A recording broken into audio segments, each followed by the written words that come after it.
What's up, guys? SirAllAboutMusic here, and I know it's grunge month, but it's been a while since I made a video, so I thought I would come in on a review with an album that I'm pretty familiar with. And the album, of course, as you can tell by the title, is Helmet's Betty, which I believe is their third release. I didn't look that up. I probably should have. But Betty, third release. Probably their most well-known record. Helmet is a alternative metal band. That genre is a little, flexible, but they really are an alternative metal band, led by Paige Hamilton. And the defining characteristic for me of Helmet is these really aggressive songs that don't get full of testosterone. They're not like, oh, look at us. They're not a pretentious metal band. That's the thing I like about Helmet. They're not pretentious. That and Hamilton's weird sense of rhythm. He has a very, very strange, very, very unique sense of rhythm. And I would almost compare his sense of time, his sense of rhythm to Chrissie Hynde of the Pretenders. Both of them have they do not subscribe to the everything must be in 4/4/3/4 school of thought. They will, he'll try everything. He'll mix and match. He'll shove things. Things won't seem to work the first time you listen through, as far as rhythm goes.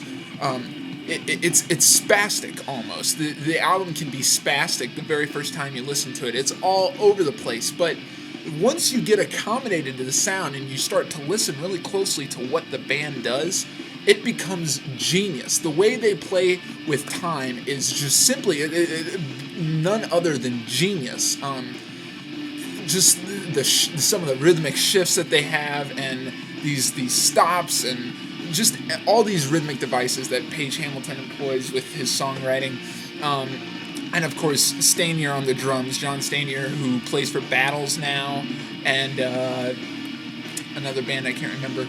But those two combined are just orgasmic on this record, and it carries throughout the whole record. It's not just this isn't just a one-song trick. And this band isn't a one-trick pony. I mean, this isn't the only device that they use to make the album interesting. The songs in and of themselves are interesting. The rhythmic shifts and the way they play with time is just an added bonus. When I first picked up the record, I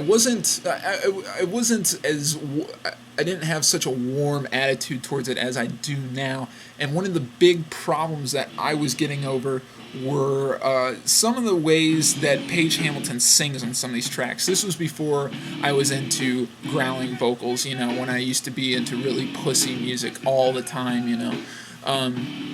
and it took me a while to get acclimated to the way he sings, but that's water under the bridge now. And that's the other thing. Hamilton, no matter whether he's when he sings really strongly, when he gives these really growling vocals, they're not pretentious. They're not pretentiously growling vocals. He is singing as hard as he can. And that's where you get the, he's like literally singing as hard as he can. He's not screaming, he's not growling, he's singing. It's just another thing that I really like about the album. And overall, this album is just solid gold all the way through. I love every song. I love everything about every song, the riffs, the vocals, John Stanier's drumming, and I love the sound of his snare. It's just got the most brutal pop to it. Just the brutalest pop you can think of. It's not so much a snare as a, and he uses it in all sorts of ways. He uses it to intensify the aggressive nature of tracks. He uses it as a device to just show off.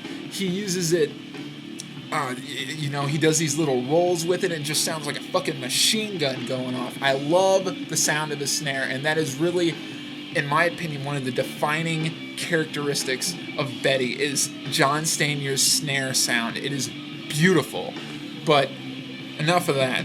There is only one qualm I have with this album, and that's the solos. The solos are, I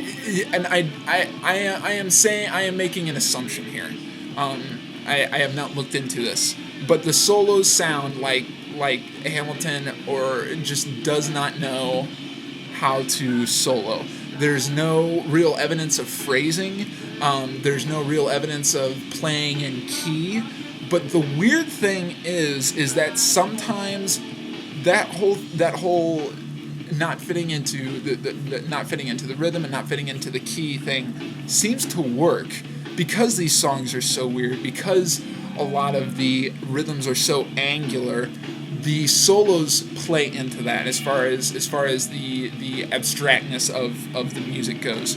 This isn't just a straightforward alternative metal album. It has a lot of influence from jazz, and I mean, they even pay homage to jazz music with the track "Beautiful Love," and not only taking the sound, but a lot of ideas from it. So either he doesn't know how to solo, or he's taking some sort of jazz influence towards his soloing. Which, either way, I really don't care because all the album is fantastic, and the solos really don't bother me all that much. So, Helmet's Betty, I could definitely hand a 8 to, probably an 8.5. I love this record. I think it's fantastic, and I would definitely recommend go picking it up. So, tell me how I did. Tell me how I did in this review. If I'm on top of form or not. I want to make sure that the Alice in Chains reviews are top notch. So, let me know down in the comments below. I love you guys. I'll see you later.